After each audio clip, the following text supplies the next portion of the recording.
Welcome to the best of the Chris Vernon Show, presented by Direct Auto Insurance from the American Home Shield Studio inside FedEx Forum. To watch the live show daily at noon or on demand, head over to grindcitymedia.com or Grind City Media on YouTube. Now, let's take a look back at some of the best moments of the week. The NBA, there has been more news that has come out regarding the NBA. We did not go in-depth yesterday as we were doing 10 things, but Adam Silver had his call with the players on Friday. Do you know who the player rep is for the Grizzlies? I don't. No. We got a lot of young Used to be dudes. like Garrett Temple and somebody like that, right? And I would have figured it probably would have been Solomon Hill I'll say or probably Jay Crowder. Maybe Jaren now. He's the one that's doing all Might that be. I mean, his junior mom NBA was stuff. his mom was the union chief for Players Association. It could be right Jaren. in the WNBA. Yeah, I just didn't know. I don't know who our player rep is. Anyways, they had this conference call with the players. Yeah, see if you can find that out. Is everybody's player rep just online or something? And a couple things that matter. Number one, he did say that. Probably because people ask me all the time, hey, are we going to get basketball again? Okay. I'm going to do this segment. I'm going to outline this, okay? For those that. It is Jaren. It is Jaren Jackson? It is Jaren. Okay. Yeah. Boom. The alternate, although I think we waived him, Jordan Bell. We waived him. We Yeah. did Yeah. waive him. Okay. The question that I get the most, and this is everywhere, and I'm not out and about nearly as much as I used to be, but no matter where it is, and then I get several texts a day. People ask me, is there going to be a season? Are we going to have basketball? Is there going to be a season? And I say what I think, which is everybody wants to finish this, but it's still a ways off, right? If I had to guess, my fingers crossed, I would say that there's basketball being played sometime in July and that it's being played in like Las Vegas or Orlando or whatever else. Now, I say this because Adam Silver had a call with the Players Association, which I jokingly said that Adrian Wojnarowski, Shams Charania, and some other NBA reporters would probably be on the call. They weren't on the call, but they got the audio right after it. So we know everything that he said to the players. There are a couple things here, and I'm going to try to explain this the best way I can on the show today. So one of them is he starts off by saying the collective bargaining agreement is not built for an extended pandemic. Of course it's not, right? And they have a lot of collective bargaining to do. They have to collectively bargain, as he said, what you would usually do over the course of 2 years, you need to do in 2 months because you've got to figure all of this out in short form. The hardest part, well, let me get through the coronavirus stuff first. The bar was lowered significantly on this call. So when this all started, one of the things was because of the PR of it all and because of the optics of it all, what you did not want to take place is that people at large, the general public, was not able to get tested, and then all of these NBA players and the people associated with putting on games again could be able to get tested, right? This is wrong. People are going to be outraged if that is the case, and so that's not feasible. We need to wait until there's mass testing, everybody can be tested, so that, it looks fair, right? Like all these NBA guys aren't being tested, or there's people dying and NBA players are getting tested, right? Even though they can clearly hire a private company and get all the tests they want. He estimated 15,000 tests, basically, is about what would be needed for them to resume it. So they already had somewhat of an estimate about that. That bar that was initially, the general public, has been, they've changed course on that dramatically. Because when he talked to the Players Association, he said frontline healthcare workers. If there's not testing available for frontline healthcare workers, then we can't be doing this, right? Well, there's a huge difference between the general population and then frontline healthcare workers. So they've obviously swallowed the fact that, look, in some quarters it's probably not going to be the most popular thing, but in the end, what our bar is now, frontline health workers being able to have access to these tests, because we don't want to We don't want to be able to test NBA players but not test these frontline workers. Yeah. Okay, but that is clearly a way lower bar. Okay, now, when you've got that, and let me just say as an aside, have you heard one person complain about the WWE and how they're pulling it off, or the UFC and how I'm sure it's happening? Initial. I'm sure it's people did. happening in minor pockets. Yeah. But it is not a widespread criticism. No, not anymore. Do you even know? I mean, I don't even know. I'm dead serious. Like initially, I haven't know. cared enough to research how did the UFC. I know they tested some guys and some guys got thrown out of the, that were supposed to fight. Yeah. They, guy and his trainer Yeah. tested positive, and so they didn't fight, right? But like, did you see people saying like people aren't able to get tested, Idaho, and they're testing UFC fighters? This is Yeah. ridiculous. Like, I mean, it is what it is. Well, right? and even if they did, I think we've seen enough comments from Dana White doesn't care. Right. he does not care. Also, the NFL doesn't care. The NFL And so, does not look, care. All of this is going to be way easier because baseball's about to announce their plan. So baseball's announcing their plan. PGA announced their plan. The NFL's just going on like there ain't no damn coronavirus even going on. Well, baseball hit a snag yesterday. Yeah, but they're talking about doing 80-something games, and I mean they're already talking about it happening. Yeah. Right? When everybody announces their plan, they start to do it, it's all going to ease up, and then you can do whatever you want to do, right? Yeah. So you Yes. kind of wait it out. Kinda But sneak in. they are against the clock on this, right? So he brought up, that's one of the things, and then he did say, so he talked about the testing, and then he talked about same that have always been thrown out there, Orlando or Las Vegas. There's two places that you could play these games. Okay, so there's the health side of this, right? And he also said we don't just want to send people and have you be in a hotel for 2 months. So he kind of broached that. Also, if somebody tests positive, we don't shut the whole thing down. We send that person away like if they got an injury or something like that, right?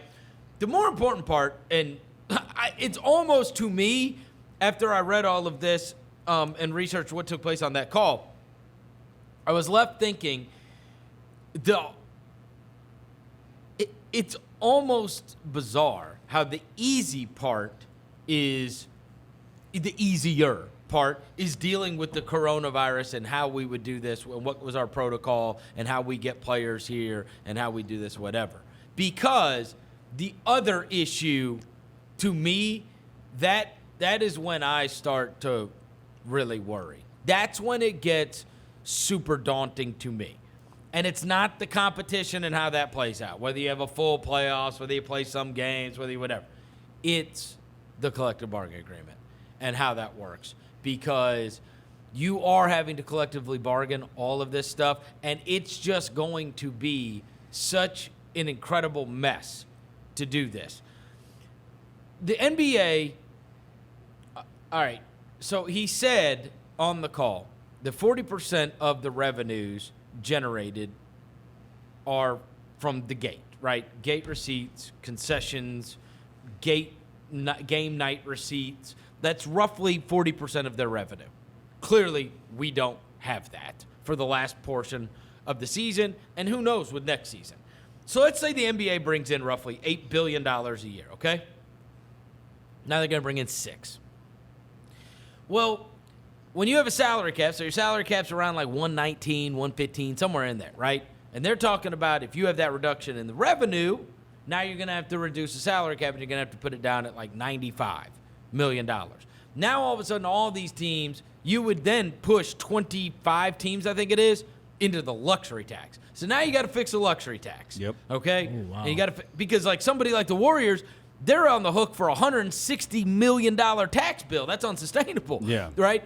On the other hand, you do need some kind of a luxury tax because that's what subsidizes teams like the Grizzlies. Seems like I mean, they get like $20 million from these big market teams that are in the tax and have to pay out into it, right? And and if there's no money, that's being sent out for luxury tax, then that money doesn't get to the smaller market teams. Now you have competitive imbalance, which is what they tried to fix in the first place. Like, it's just a mess, okay? So you've got the 95, let's say whatever, million. Well, anytime you are going to be doing the cap for free agency, for draft, for all these purposes that they need that cap done, anytime you're doing that, You are basing that upon what we just had, so $8 billion or whatever it would have been, and what we are going to have going forward. Okay, so we'll come to, we still don't know the full number of what is brought in on the basketball, BRI as they call it, basketball-related income, which the players get 49% of.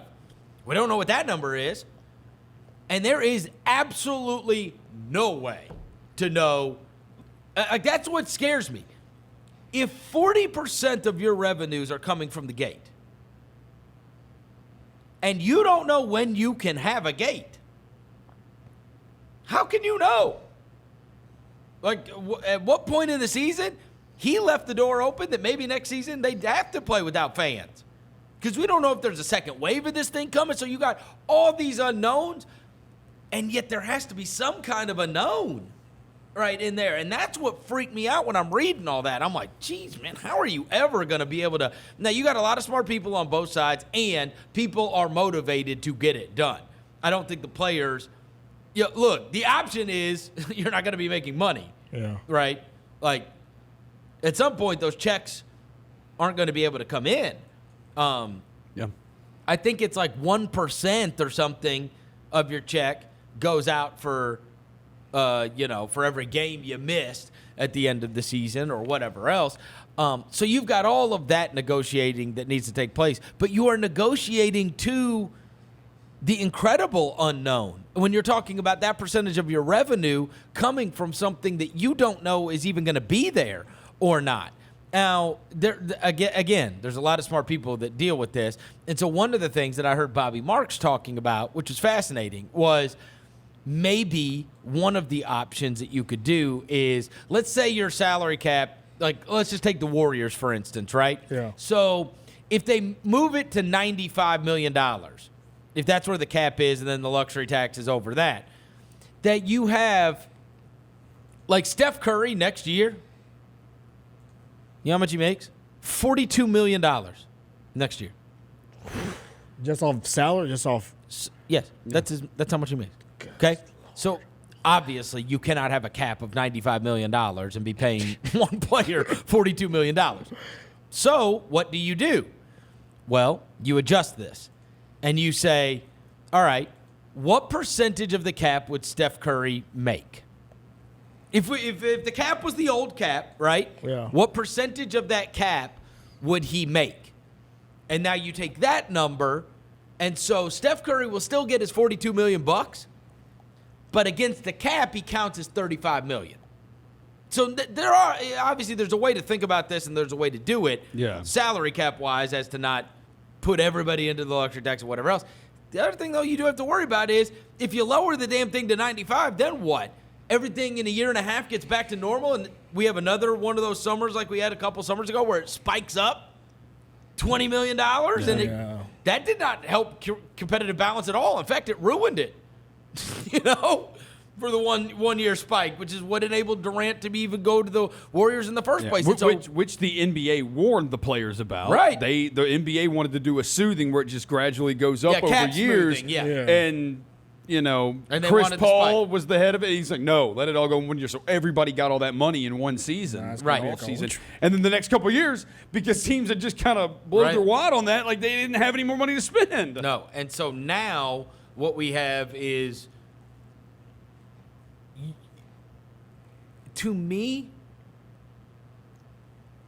this isn't about the figuring out how to play during coronavirus as much as it is figuring out the future of the business model of the NBA and how that works.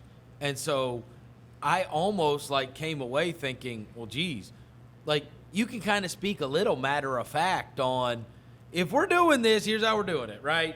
We're going to do it in a city like Orlando. We want to do a city like Las Vegas. We want to have 15,000 tests.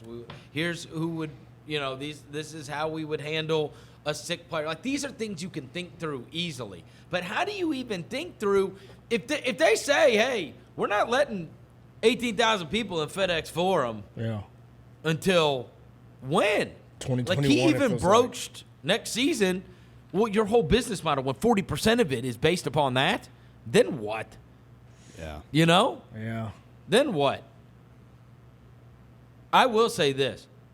You're very, very lucky that there have been a whole new batch of owners that have come in over the course of the last several years. I mean, and I say this as someone who loved him. Younger This would have owners. been a debacle with Michael Heisley. Yeah. An absolute debacle. There's somebody that was the you know, the business of it all Yeah. was of infinite proportion to the basketball and the hobby and the fun of it, right? His business was, right, like, he took all the money up front. He sold the naming rights. I mean, this was a money-making proposition, right? And then when it was losing money, then he did, you weren't around here getting raises, right? Like, I mean, I was at the press conference. Lionel Hollins had made, the Western Conference Finals, and he's sitting there saying, Lionel, I gave him a contract, and then he talked to me, and then I gave him the same contract, and that's the contract he took. I mean, like, you know what I mean? Like, it was like, this is how I work, and there's no remorse, and you're never getting a raise, and you're never, like, I mean, this is the way it was. And there's a lot of owners that were like that at the time, like the old school guys that, like, started from nothing and built their companies up to this, incredible proportion. They're very hard-nosed, and they're very, like the Donald Sterlings, these guys had ownership in teams or whatever. And you've seen so many tech guys get involved, and you've seen so many younger owners get involved, and guys that have a lot more money than the guys that were involved before. The people that own NBA teams now are rich. You know what I mean? Like so it is, level. but and there are clearly going to be a bunch of people that have all of these owners are going to have very competing ideas of how this stuff should work out. But I do think the NBA is in a better place, that's what I'm saying, to sustain it than it was 10 years ago, 20 years ago, right? Where you had a lot of old head owners made their money a different way. They were just wired differently. Yeah. And this was a for-profit business. This wasn't for fun. You have a lot of guys that own the game, love owning basketball teams. Yes. Right? And they do it because the same way if you or me or Devin came into $1 billion, we'd love to own a basketball team too. It'd be awesome. Yep. It'd be great, right? But I'm not looking at it for my income. I'm not looking at that like I'm not doing it to make the money, right? Obviously, in many cases, these guys are going to be able to make fortunes selling their teams. But right now is the worst time to be an owner. I'm just saying the type of owners that are throughout the NBA is better than ever before. You better believe that's part of the reason the NFL is like, you got to remember, people can pin it on Roger Goodell. Roger Goodell is just a steward for the owners. Them jokers don't care. No. You know what I'm saying? They don't. They're not as thoughtful, and they're not as they're not young and thoughtful, and keeping up with the news in the same way. You know what I mean? Like, I mean, a lot of you see a lot of the NBA owners, the new ones, the younger ones, like they're in new technology and new energy. Like, dude, Jerry Jones is like the head of money, and he's an oil guy. Yeah. It's old school. All right, last thing. The Last Dance. Yeah, man. All right. What part you want to talk about? Now I want to see what stood out to you. What stood out to me? Obviously, Michael Jordan punching the hell out of Steve Kerr. Stop playing with the king. You understand? He is focused. And that's the type of time that I like Michael Jordan on, man. He apologized for that, though. Yeah, he did. Said he was wrong. He did, but even still, just to understand his mindset and what he got at stake, I'm gonna need everybody on the same page. Don't come in here lackadaisical. Do not come in here lackadaisical, because I'm really focused, tunnel vision. And I hate to bring myself into this, but that's how I used to practice. I knew he was. Yo. See what I'm saying? Can I borrow the cat? Can I borrow the cat? Tony, let me ask you this because you literally said that you would in the middle of practice go,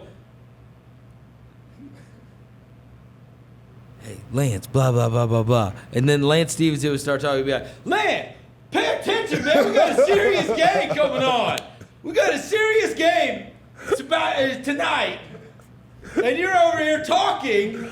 That's shoot around. That's shoot around. No. That is shoot around. It's a difference between practice and shoot around. All right? No. But let me just explain. Like, look, when I come in practice, and you can ask any of my teammates, I'm the loudest in practice. That doesn't mean. Listen, I'm the loudest in practice. I'm trying to beat the second unit. I'm asking, like it's funny, Jordan asked Scott Burrell, yo, who got TA today? He said, yo, who got MJ today? And this is what I used to ask the opposing Courtney Lees, Jordan Adams, you name all the shooting guards. I used to walk in the gym and I used to be like, yo, who got TA today? I'm feeling like that today. And I used to say that. Did you call them hoes? No, I wouldn't disrespect no guys. I don't disrespect grown men like Michael that. Jordan called everybody a hoe. I mean, well, that was part of their camaraderie too. You know what I mean? I know. He would say, what he said he's got, bro? Where's that mouth at now? Oh. Yeah, I spit my drink out. I was like, oh no. Tony, that's competitiveness. I think everybody needs that. Scott Burrell is just a nice guy. I think so what? Yeah. So what? You gotta get the toughness out of them. You gotta make them ready. Get them ready. That's what he does do to his Tony, I just want to know, because you grew up in Chicago. It's your home city. Michael Jordan played in Chicago. He got in the fight and he had to apologize he knew he was wrong to, beating up on Steve Kerr. And then you had the same thing with Nick Calatha. So why do y'all do it to the white guys?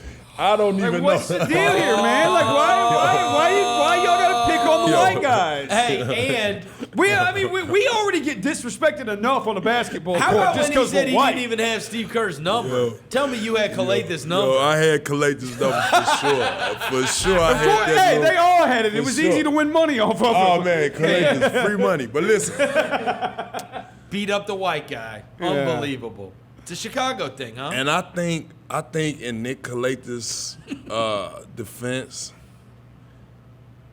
he's definitely tougher than Steve Kerr, I would have to say. I would say that. He didn't swing back. No, he initiated the fight. I know. Steve Kerr did. Not Calatha's. Calatha's tripped me. Yeah. So he must have wanted it. But I got to say, man, I wouldn't have to apologize because. You don't apologize because you got tripped? It ain't nothing to apologize for. He was playing and I wasn't playing. So, like, Tony, you grew up on the South Side, right? The South Side? South Side Chicago, man. Yeah, man. If you're Nick Calatha's, you either got to be, you got to have some stones on you, or you're just like stupid to trip somebody who's like 6'4" from the South Side of Chicago. That ain't exactly something I do. I go around. He's a goofy dude. Mind you, I don't even see him. I'm just running through the thing. He's a goofy dude. He let me pass. He looked, boom, and he swiped his foot at my foot out there and it bust my whole face. He's a goofy dude. And then Yeager put me out. Kicked you out of practice. So that's another similarity with Jordan, too. You're right. But dude started. Dude wanted to smoke. He was playing.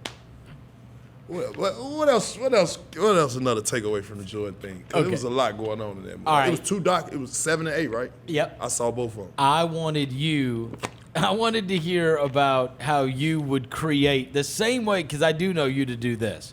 You will make up things. Like he told that whole LaBradford Smith story about how LaBradford Smith put his arm around him and said, "Good game, Mike," and then he wanted to go kill him afterwards, right? And then like years later, they said that never happened, right? He would just make up things. I even saw George Karl respond to somebody the other night saying, somebody opined, I can't remember who it was, said, if Michael Jordan would have gone up in the restaurant and spoken to George Karl, Michael Jordan would have been mad that he came up and spoke to him. And he's trying to throw him off his game. He was just going to create some reason to hate this guy, prove this guy wrong, want to bury this guy, right? You did this too. I know you do this, where you don't have a reason to dislike the other person, but you create it almost to the point where you start believing it. So let me hear.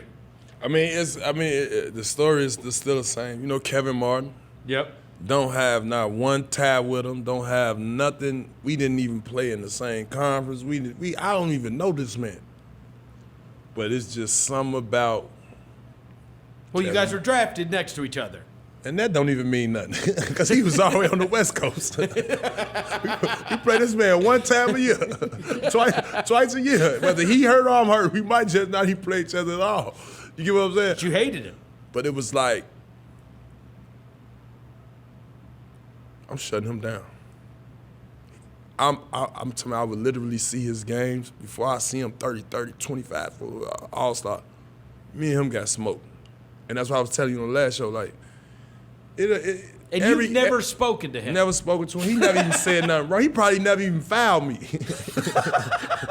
You see what I'm saying? Do you think he knows you hate that you? I don't even think he do. But he just gonna be, when he do see me or we see something, he gonna be like, man, what was it with me, man? And I'll be like, I don't know. I don't know, bro. I just don't like you. And I don't like him, but when it's time to hoop, I'm shutting him down. Nobody said anything to you about it. Nobody built him up to you. Nothing. It was just that. He never had a good game against you that you were mad about. And if he did, that even put more fuel to the fight. So you don't remember why you decided this guy. And hold on. You know who else I used to feel like that with too? JJ Redick. You got a light-skinned guy and a white guy. Yeah, right? Any dark-skinned guys man. that you felt this way about? No, can't say I have. No. Hold on. Come on, man. You know who Tony used to dream about shutting down as a kid? He's like Jeff Hornacek. Hey. He used to have dreams about shutting down Jeff Hornacek. Yeah, I ain't going in front, though. He did used to score a lot of buckets on Mike, and I used to wonder, like, how in the heck is you letting him get these buckets? You know the other one? T.J. McConnell. T.J. McConnell, who was that? Come on, you know T.J. McConnell. My boy? Yeah, little white guy. No smoke. No smoke. Oh, you like it? He's I a like tough him. little dude. I like him. I told you I like him. I like him ever since he came up to me. We was in the game one day, and I was bothering him. He ain't back down.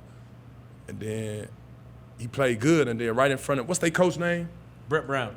I said something in front of Brett. I was like, TJ, he was sitting on the bench. I was like, all right, keep working. I see you out here, boy. I see you working.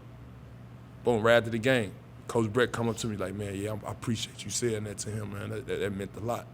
He gonna run through a wall for me by you recognizing that.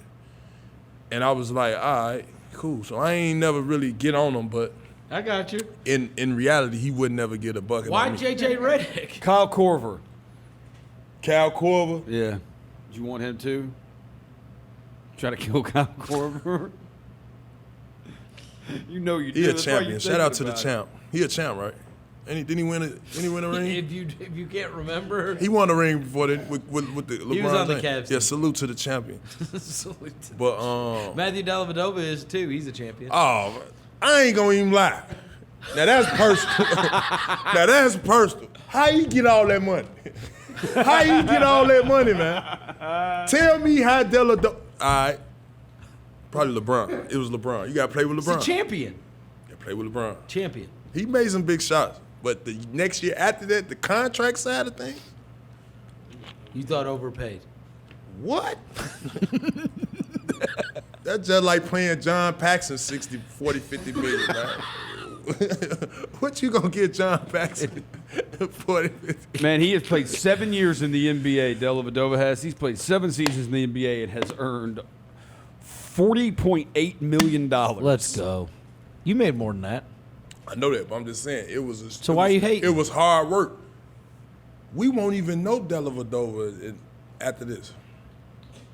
What do you mean we won't know him? We won't. You gonna? I'm gonna have Are Wednesdays you gonna with remember Dellavedova? I'm gonna have No, Wednesdays. it's a lot of. Listen, it's a lot of. But it happens like that every year. Like you play on a championship team. Yeah. And the championship team, it'd be players that get contracts that you probably wouldn't believe. That's all That's I'm right. saying. Tony, you Ain't barely no earned knock more. on him. It's just that's what that was. He made more? He's going to. In 14 seasons, you man. made $40.9 million. He's made $40.8 in 7 seasons.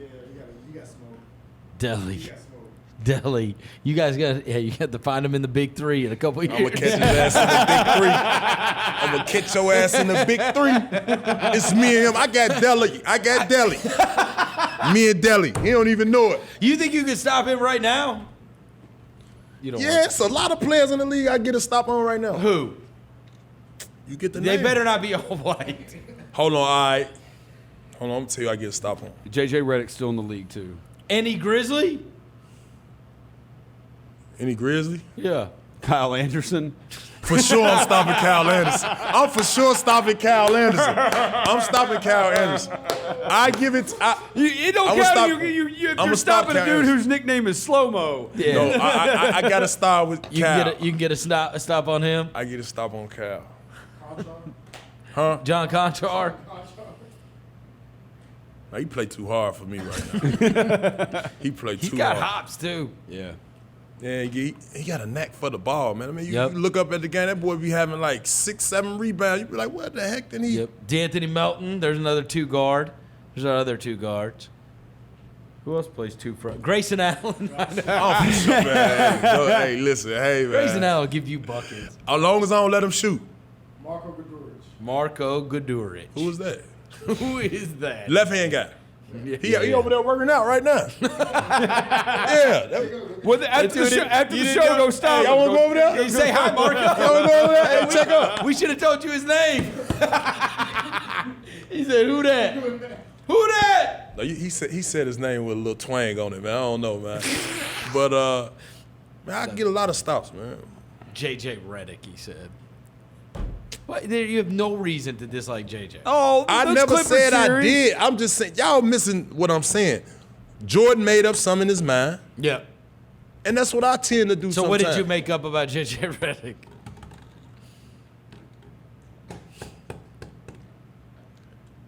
That the more I stay up on him, the more uncomfortable he is. Oh no, but you didn't have a reason to dislike him. No, That's what we were saying. Stole Jordan. your mom's purse. no. Just JJ Redick is the guy today. Hi, JJ. Bobby Portis said he envisions that the players that he's playing against slapped his mom in the face. He's a maniac. Well, wouldn't you be want to literally beat things? Yes, and he does. Hey, remember he broke his teammate's face. Yeah, he definitely gonna do that, man. He's wild, He man. definitely on the all scrap team. Bobby Portis, but nah, man. The Last Dance is. I'm glad Michael Jordan get to break it down and let you know what he was thinking at the time. I think that's real dope, man. Simply because growing up in Chicago, when I remember those championships and the Bulls winning, I remember everybody running out their house like as if we was in the stadium. Yep. You know what I mean? Like it was one of those feelings. Do you know the one guy through all of these and so many years that we've talked about your teams or whatever, the one guy that it reminds me of, I'm not saying he's Michael Jordan. Listening to him and the passion that he talks about it with and everything, it reminds me of when we talked to KG. It does. Like cut from the same cloth of I am going to be the hardest worker, and you are either going to get in line or you're not going to get in line. And that's the end of that. And and I would agree to that statement simply because when I was around Ticket, I think that amped my motor up. Like looking at him, like I'm like, yo, this dude is the big ticket. Why is he in here with the rookies? Right. This is big ticket. Why is he shooting extra shots and he just stood up the whole practice? He played 38 minutes the night before, like, and then as you get to sit back and you get to look like, oh, that's his regimen. That's how he able to stand firm. Like as when the fourth quarter hit, he just as confident and just as gassed up as he was. And so it's the work ethic. I'm like, all right, cool. I'm about to start. Let me get there early. Let me try to beat him. Well, and I you know what? It's contagious. To that point, and that is what, like, when people talk about culture, that's what culture is, and it develops from whoever your best players are. Just that's the way it is. Yeah, you see how they carry themselves. I talked to Kyle Anderson about this. He gets drafted by San Antonio, and he said it was the first moment it stood out to him, like kind of what I'm walking into. And he said they lost a game the night before, and he drove up to whatever practice the next morning, and he said Duncan and Ginobili, they're already in the gym. They're in there working out, practicing. He's like, okay, who am I? Who am I to show up when I'm showing up? if It kinda Kim look Duncan and bad. Manu It look Ginobili bad are a in little here. bit. Yeah. Some of the coaches get to looking Right. Who am I to show up later than that? Why are they here before me? and all the stuff they didn't put in, and Right. the big games and the big shots that they didn't came through clutch in. It's like If anybody deserves to show up later, it should be them. Right. But that ain't even in their DNA, which Right. which also keep the culture going. yes. Cause you'll be like finding yourself coming in practice, and here it is. These guys got a full sweat, ready to go to the actual practice, and I think that helped all clubs throughout a long way. And even now, while we even speaking on that, I'm hoping that if the season do start, Yep. considering what the record at right now, and if they gotta get a month, and then however they set the games up, this is the time now for the Grizzlies to be in some of the most shape. The best, the tip-top shape, rather. You get what I'm saying? Because they're all like 21, 23 years Oh, old. man, they can run through all these Right. old teams that got to do their yogas and all. Them young boys could be gone. So I encourage them to be ready for right now, and that's the culture I'm pretty sure that they already got going. Obviously, they got the record sitting at the 8th spot right now. But I hope we go straight into the playoffs. I hope we do, too. I do too. That'll be big. That'll be That big. would be the best. And it'll get them experience. Yep. Get them experience. You know, definitely gonna get some notoriety going against the King. You ain't lying. Well, you know, I can't call him King. Bron. He didn't win the championship last year, so you can't call him King. You only be King when you win the Is that right? I mean, that's how I was looking at it. I was honoring that point when they were calling him King because he was winning rings. That go along with King James. So who's the king now? Who won it last year? Kawhi Leonard. Fun guy. The board man. Board man NBA gets paid. Players Association regional representatives started texting players today. The yes or no question, it says we'll keep it confidential. Do you want to try and play again this season? They're trying to gauge the sentiment of their 400-plus players. I'm guessing LeBron James's vote is going to count for like 300 players. What do you think? What do you think the answer to that'll be? What you mean? Do you want to try to play again the rest of the season? Under what conditions, though? Just that question. Yes Just or no? that question? Do you want to try to play the rest of the season? Yes. I'm tired of sitting at home not looking at nothing. Put them boys back on TV. Let them make sure they're in shape. Let's do it safe. I'm saying if you were a player, Oh, if I was a player, I thought you were talking about 100% you'd say yes, right? I don't know. It depends on how the life been set up right now. You know, if it was contract year, for sure, I want to play. If you're first year of a 5-year deal. First year of a 5-year deal, I want to play. But if you are you already locked in. Yeah. You got a situation. This would be valuable time. I to think spend with your it's kid. going to be overwhelming, the response. The players want to play. They want to play basketball. That's what they do. Yeah. It's what they want to do. That's what they love to do. It is. It's what they want to do. What else are they doing? There ain't nothing to do. You'd be surprised. Really? Man, they doing everything. You don't see they waking up, they playing paper basketballs with the basketball. Yeah, that gets old quick. They they trying everything. It's man, like the rest of us. We're bored. bored. Like, So give us let some- them play, Yeah. but we got to be safe though. Yeah, Chris be safe Vernon. about We the got to whole be thing. real safe. That's for sure. Over/under number of All-Star appearances for Ja Morant in his career is Fill in the blank, sucker. He is 20 years old. I will go. How old is Chris Paul? So if you're putting an over/under number, you got to remember you can, you know what I mean, you want to put it at a number that people would bet against. 9. 9. Wow. Yeah, I go 9. Because he's going to make the first one next year. Man, At the age of 21. For a point of reference, Tough in Russell the West. Westbrook has made 9. Other guys that have made 9, Dominique Wilkins, George Gervin, Robert Parrish. Yeah, that's my over. I will put my money on the over, but I think that's my. Vince Carter's made 8. I'll set that there. About that? Yeah. Dude, Vince Carter was like the biggest thing going in the NBA. He I made went 8. to go look who had the most that's I'd- not a Hall of Famer. Yeah. I'd say 6. I'd put it at 6. because it's now going to get interesting. Dwight Howard made 8. Dwight made 8? Howard's a Hall of Famer. James Harden made 8. Yeah, give me a... Right? Dikembe Mutombo made 8. Hall of Famer. Steve Nash made 8. Who Joe Johnson made 6 or 7. Joe Johnson made 7. Joe Johnson made 7. You're Yeah, right. Joe Johnson made 7. As has LaMarcus Aldridge. Oh, yeah, Jaw's Is going to LaMarcus Aldridge a Hall of Famer? No. Don't think of him that No. way. Right? Anthony Davis. Great player. Anthony Davis has already made 7. By the way, Scottie Pippen made 7. It feels like, what? I'm serious. He did. He made 7 All-Star team. He did.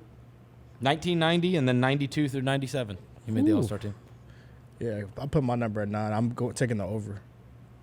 He's going to make at least like 11. Oh, my God. 11? He's 20 years old All right right, now. He's look, going to make his first one at the age of 20. Remember, all right, look. Here's 11, okay? Charles Barkley, Elgin Baylor, Chris Bosh, Julius Erving, Patrick Ewing, Allen Iverson, Bob Pettit. Slow down, Devin. Yeah, man. I think the number is 7. The number you're setting it at 7? Yeah. I said 6. Say 7. Because, I mean, like, you know, there's Things, guys. things can happen, too. Because LaMarcus Aldridge and Joe Johnson are 7. Yeah, I'm factoring. I think that's a fair, right? Like, I could set it there, and I could still take the over on the 7. Pau Gasol made 6. Blake Griffin's made 6. Kyrie Irving's made 6. Sean Kemp made 6. Dang, Kyrie's made 6 already? Kyrie's 25. Kyle Lowry has made 6. Kyle Lowry made Yeah. 6 All-Star Yeah. games? Hey, look, What? guard in the East. Who else you going to have put? That's the Canada stuff. Yeah. Amari Stoudemire made 6. Yeah, he would have made more, too. So, I mean, look. I Enough mean, you for the make 6 knees. look. Boy, we were putting some high expectations on him now. Yeah, we are. What'd you say your number was? You I gotta said- go down. I said Okay, so 6. I- I said 6. I'll go 6.5, is and I'll probably take good. the over. Things can happen. The West is also never know. insane. Like you're predicting he's going to make one next year. Well, like Curry's going to be back next year. Klay Thompson's going to be back next year. Like those are guard De'Aaron spots. Fox De'Aaron might take Fox a is gonna step. take a Yeah, step. There's like other good the young West guards. is so loaded. That's right. At that guard spot. LaMelo Ball is going to be in the league. Me and the Knicks. All right, Roser watched the Rocky series the other night. He watched Rocky 2, right? Yeah. I'm taking Rocky off the table. Your favorite movie series is Fill in the blank, sucker. Oh, that has sequels. this is easy. Oh, This is the easy one. The Friday series. Friday, next Friday, Friday after next. No one talks. I about thought Isn't there another one too? Don't they have 4? Are there 4 of them? I thought the second 2 were like you rewatch those a lot. a lot. Oh, wow. Very, very often. You know what? Because I have seen it again. The second one with Mike Epps next Friday, you just got to get over that initial part where like Chris Tucker's not there because Yeah. he was so great in the first one. But you get over that. Next Friday is good. Mike Epps is pretty funny in it. Yeah. I'm on those John Wicks. I mean, Yeah, like, I mean that's. I like those John Wicks. I watch them a bunch. I mean, I could say The Dark Knight, Oh, that's good. The Batman Begins, Yeah, Dark there's Knight, a- Dark Knight Rises, all 3. Because none of us are really like Star Trek or Star Wars guys. And I've never gotten into the whole Avengers thing. Godfather. are you a the Lord of the Rings Godfather. guy? Fast and Furious? is a I've good seen one? all the Lord of the Rings. Nobody cares about the Godfather after 2. Yeah, I've seen all the Lord. See, the Dark Knight ones, like all 3 of them are good. You seen all the Lord of the Rings? Yeah, I've seen all of them. And no. And they're good. They're really good. They're long. Yeah. I mean, Return of the King won Best Picture at the Oscars. You seen the Harry I thought the Potters? second one was the best. Hell no.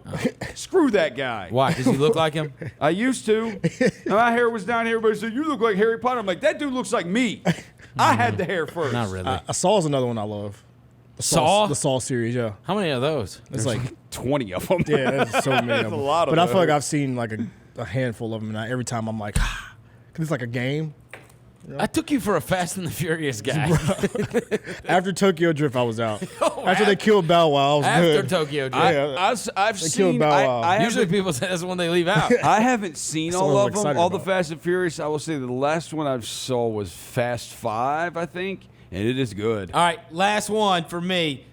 So one of the things that this Michael Jordan documentary has gotten praised about excessively is that you see the real guy, right? If there was a documentary of somebody in sports, you could see what they're really like. That person would be. Fill in the blank, sucker.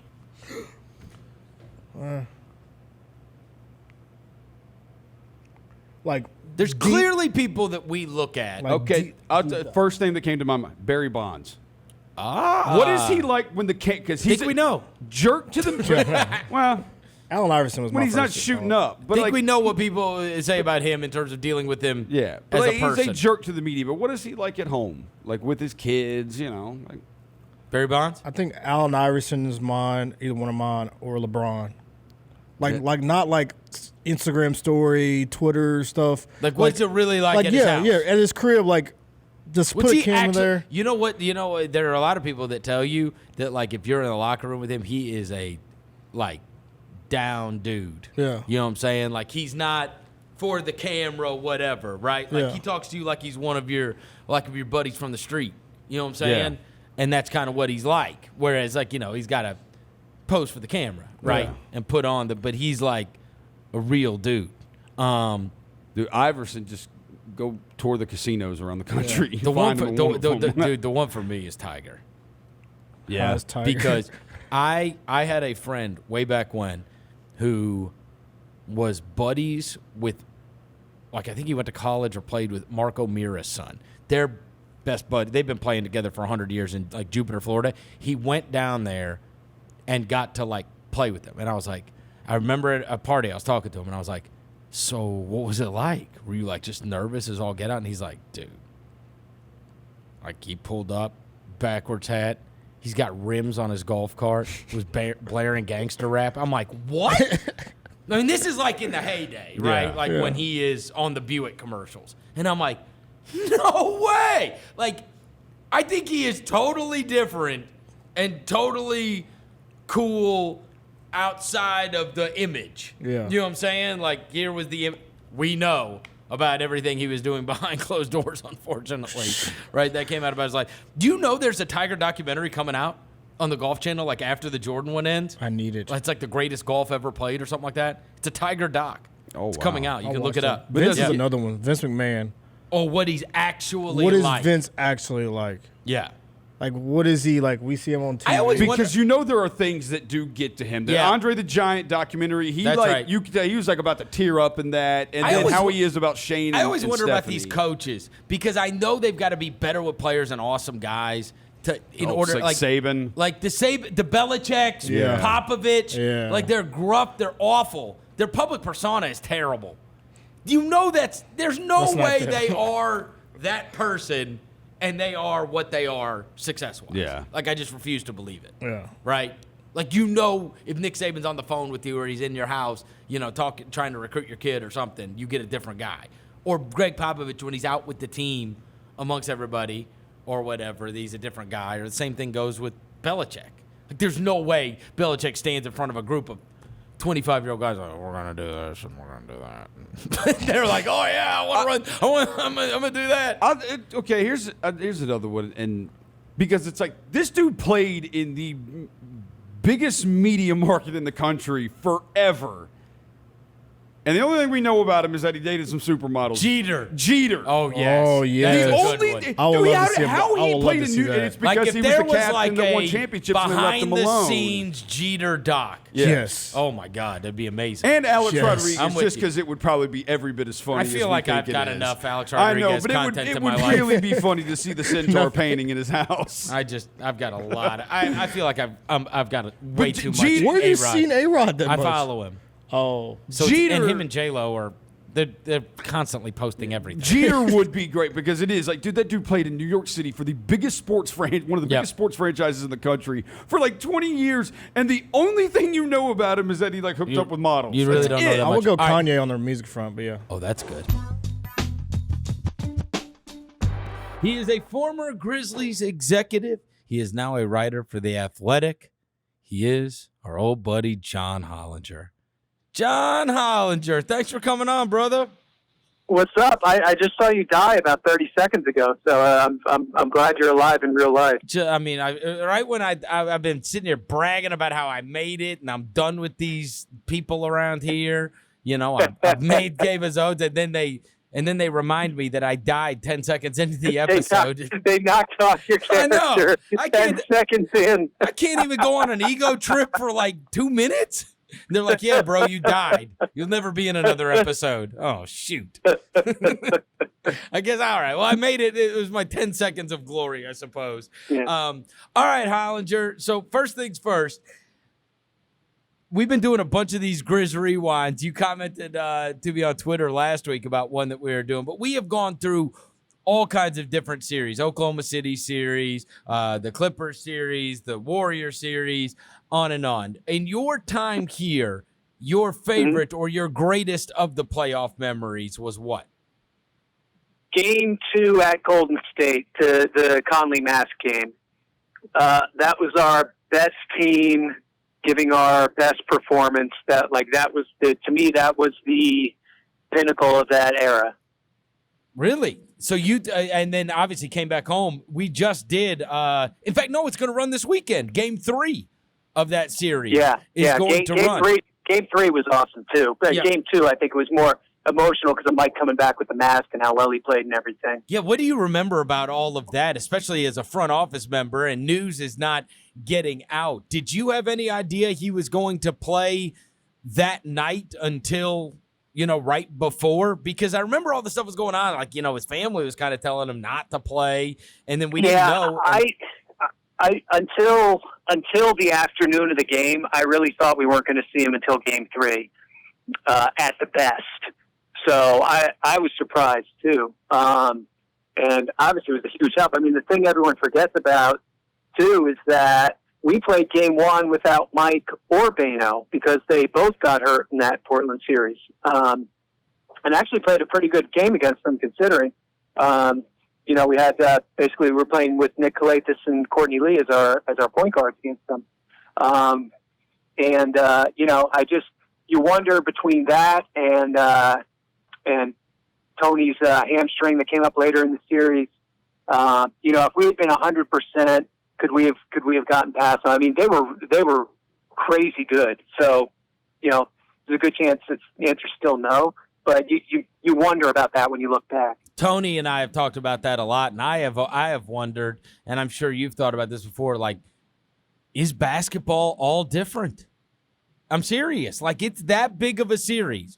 Because you remember, there were still a lot of people that were like, after you guys had taken that 2-1 lead, they're like, this, you can't win like this, shooting a million threes or whatever. But then whoever wins something, then the league goes that way, and the trend goes that way, and they start to copycat them. And so does basketball just evolve anyway? Or if the Grizzlies with these two big guys, knock them out, then do they bail, on that? Right, and maybe they right. go and they move Klay Thompson to try to get a big guy, in the summer. Or what? I mean, you just don't know, right? Yeah, it is interesting what might have been. I mean, if you remember, we would end up playing in Houston in the conference finals. We had gotten past them, which would have been the same thing all over again, right? Right.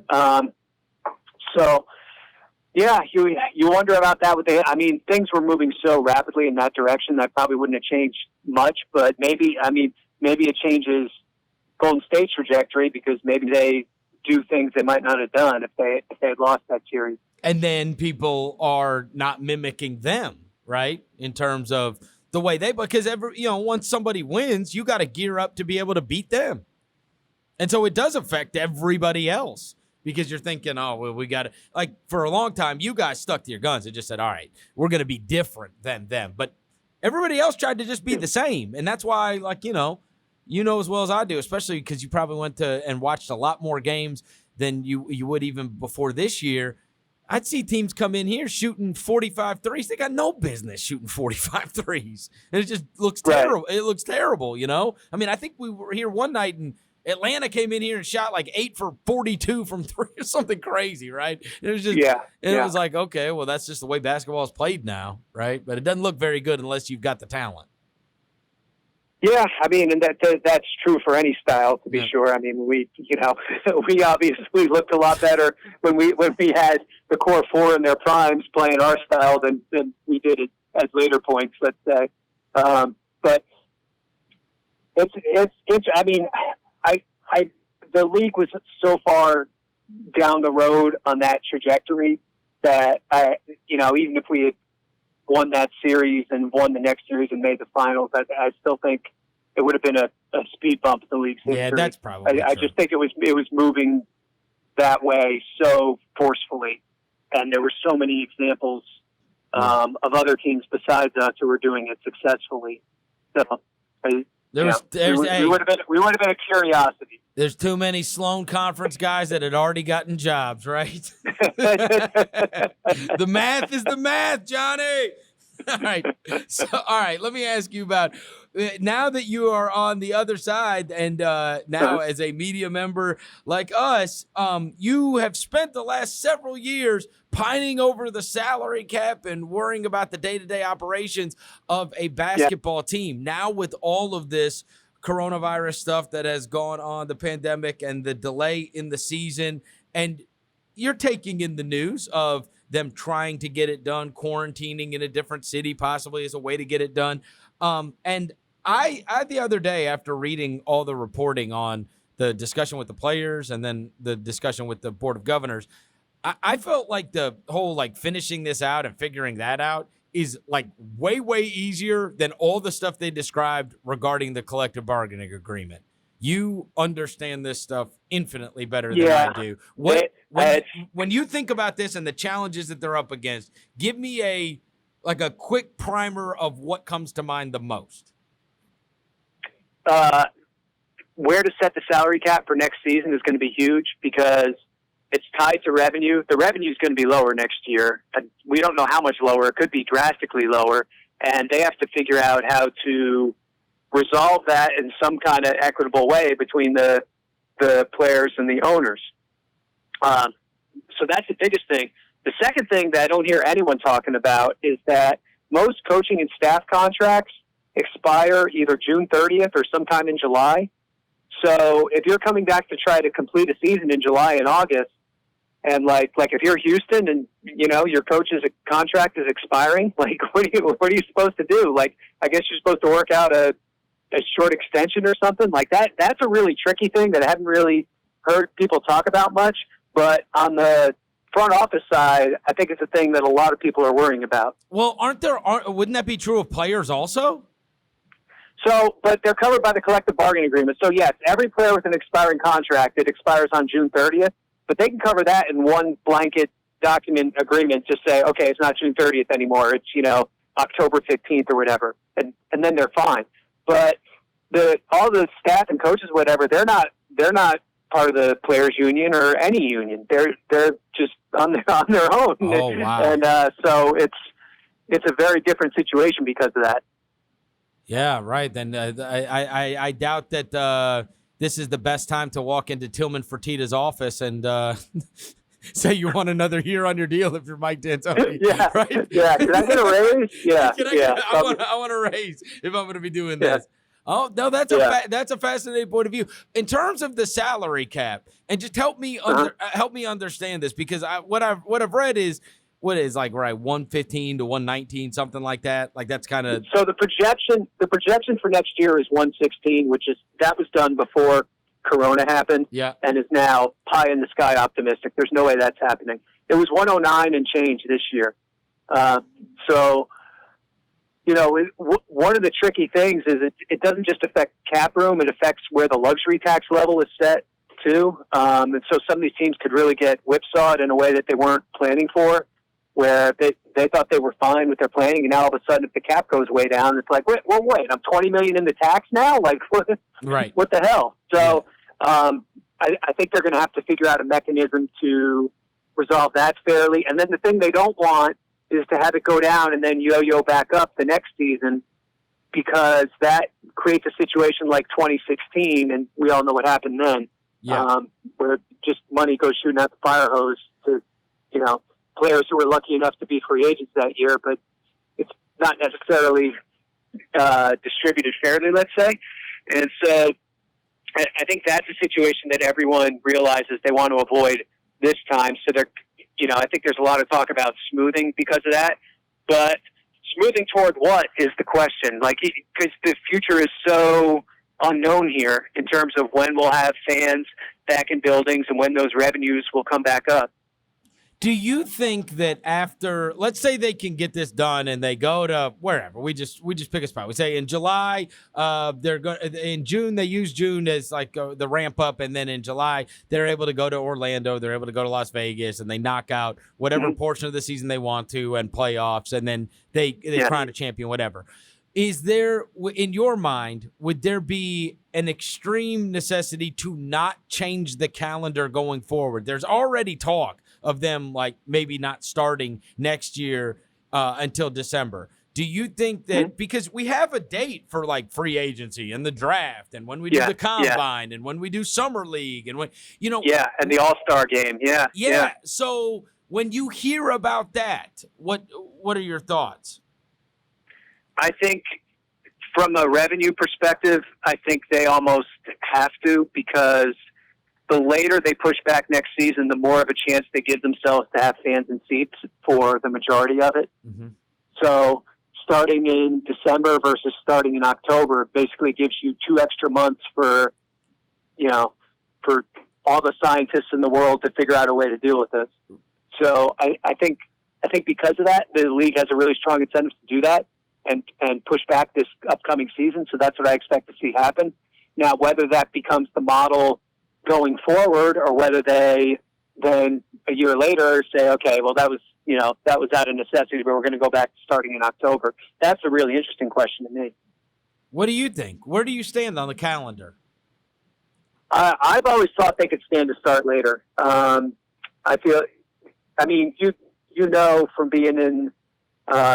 From being in the Grizzlies arena with me the last 7 years, I mean, those games in the fall were really tough to get a full crowd, just because football chokes off everything else in a lot of these markets. I mean, it's more pronounced in the South probably, but I think in the Midwest too, it's the same thing. And the numbers back it up from the league's own attendance. And then the other thing, they always wanted to have the season done by the end of June because everyone theoretically goes on vacation in July. But I think with people able to watch on different devices and on their phones or whatever, I just don't know if that hurts viewership as much as it used to in the past. And so I think there's more of a willingness to test July and see if the ratings would really be that bad. Because, I mean, like, we get ratings for summer league games, right? Mm-hmm. Like, wow, imagine if we had like our best players playing. What would that look like?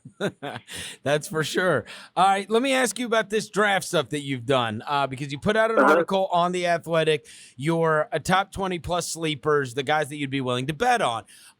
Yeah. All right, to start off with that, in terms of thinking about the draft, let's say you are in the role that you had for those 7 years where you're just constantly thinking about the draft and who's going to be where and what players are where, whatever. Like, how do you think these guys are thinking about a draft now? And how can you? There was no conference tournaments. There was no NCAA tournaments. There was none of the things. Like, I guess, I don't know if they're going to have a combine or not. I don't know if they're going to have private workouts or not. I mean, they have decided they're pushing back the draft, but who the hell knows? This is clearly the strangest of all player evaluations, at least in the NFL. Yeah. They had their combine, right? They had their combine, and they had some workouts, and even they said that Miami went and did the medicals on Tua before they took him where they did or whatever. But how do you think you could even think about this and who to take in a draft? So the one advantage, I think, is that these teams have had a lot of time with the clock basically stopped on the league, where they could just exhale, sit down, really look at all these guys' tape over the course of the year, and ask all the questions they need to ask. Because between the combine, the workouts, and trying to get over to Europe and see guys, especially if you make the playoffs, there's not actually a lot of time to go through all this and get your act together enough to really comprehensively rank, 75 to 100 guys. So I think from that perspective, teams will be better prepared. You don't have the combine, which hurts, I think, evaluating that, because the top 20 guys don't play in that anyway. But at the back end of the draft, I think that hurts because I think that was a pretty good evaluation tool, and they got the guys on the court with each other. And then you don't have Portsmouth, for instance. You don't have the Hoop Summit to look at the international guys. I think where a lot of these guys teams really hurting is on the international side, because we'd always go over in May and watch a bunch of international games, and you can't do that this year. So some teams, I think, especially their scouts, their rank and file scouts have seen these guys, but their top level execs in a lot of cases have not, and so that's going to make their decision making harder. I loved being around you for a long time, but I must tell you, we became friends when you were a writer. I love having you writing again, and you wasted no time in why I was such a fan of John Hollinger. With the first player you mentioned on the guys you would bet on, LaMelo Ball. In an ideal world, you'd like the top-ranked player on the draft board to be somebody who actually tried on defense. Alas, that option doesn't appear to be on the table this year. And then you say the two most talented players, Ball and Anthony Edwards, both submitted staggering displays of indifference on that end. That being said, I feel like there has formed there's been some consensus amongst NBA guys I talked to, and obviously I did a lot more research when I thought there was going to be a draft when there was. It feels like I think Ball and Edwards are probably the top two players on 90% of the boards. Would you agree with that? I would agree with that. Yeah, I mean, I think there are a few people who like Killian Hayes. I still hear James Wiseman mentioned every so often, but I think basically it's Ball Edwards for yeah. You probably like what you said, 90%. Ball Edwards. All right, where is the one as I'm going down the list of these 20 guys? Which one do you think elicits the most surprise, or which one are you out there on your own? You feel like if I went and I snuck into an NBA's draft board that would be the most different than the common draft board in the NBA? Probably Paul Reed, and I don't know why, because I mean, to me it's pretty clear that he's a top 20 guy, but I just can't find people that agree with me. So maybe I'm just completely nuts on this one, but. Yeah, he'd be the one where I'm most out there, because I have him 12th on my board. I think most people have him in the 40s and 50s. His team was horrible, but he's a really good defensive player. Can slash to the rim, gets a lot of buckets, just random offense, even though he's not like a great shooter or super skilled.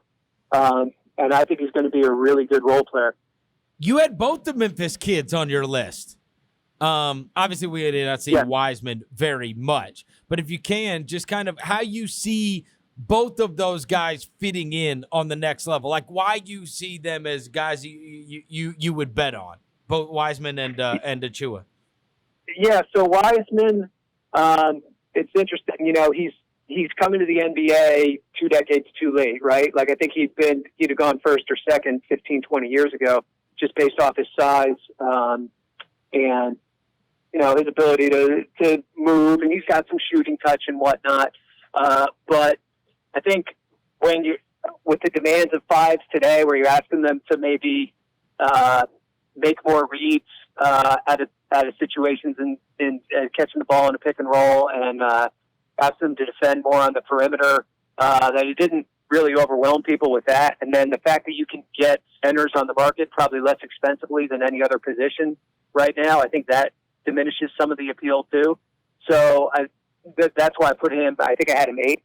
And again, he's a little bit of a mystery meat because we only saw 3 NCAA games from him. But he was so highly thought of coming in, and just I actually watched one of his games in person against Oregon. I mean, he's you just watch him in the layup line, you're like, okay, that's an NBA center.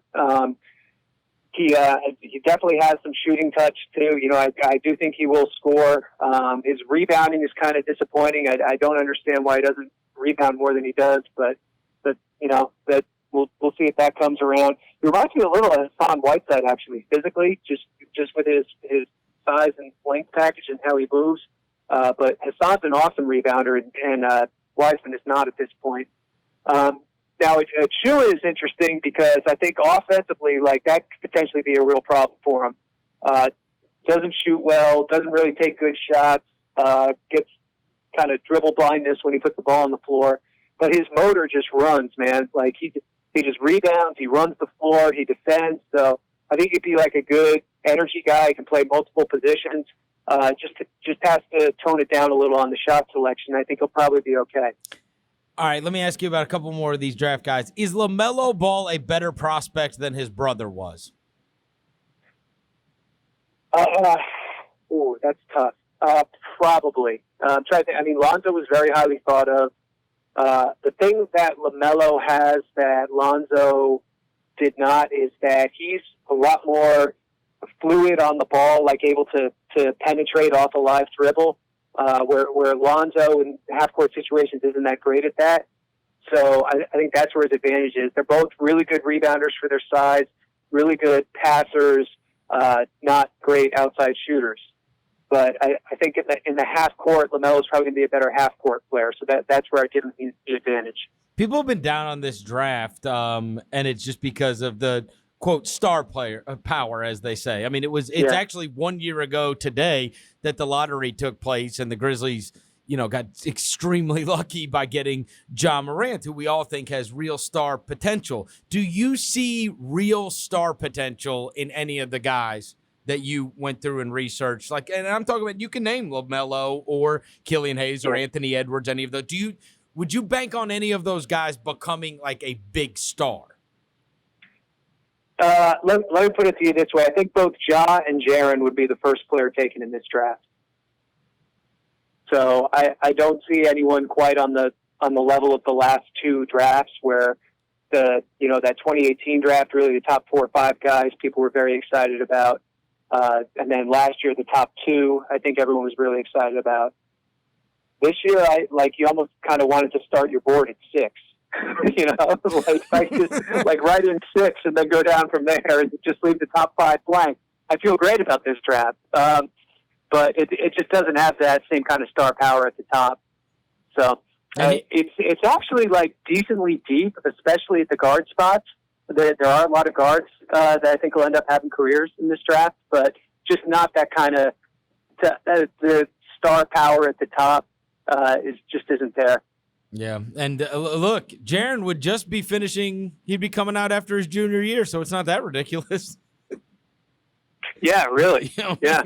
When you think about it in that context, it's insane, given the talent and how much we've seen him grow just in the 2 years that he has been here. All right, last thing. You think they're going to finish out the season? Yes. You do? I think there's definite uptick in optimism this week. I do think it'll happen. I think you see these other sports either starting to start up in the case of like German soccer, or making plans to start up. When you look at baseball, you look at Major League Soccer. So I think they're going to have a plan in place. And the biggest difference with basketball is just, what do you do if somebody tests positive? Because the impact is so much more than it is on a soccer or baseball team, especially when you're trying to play your playoffs right away.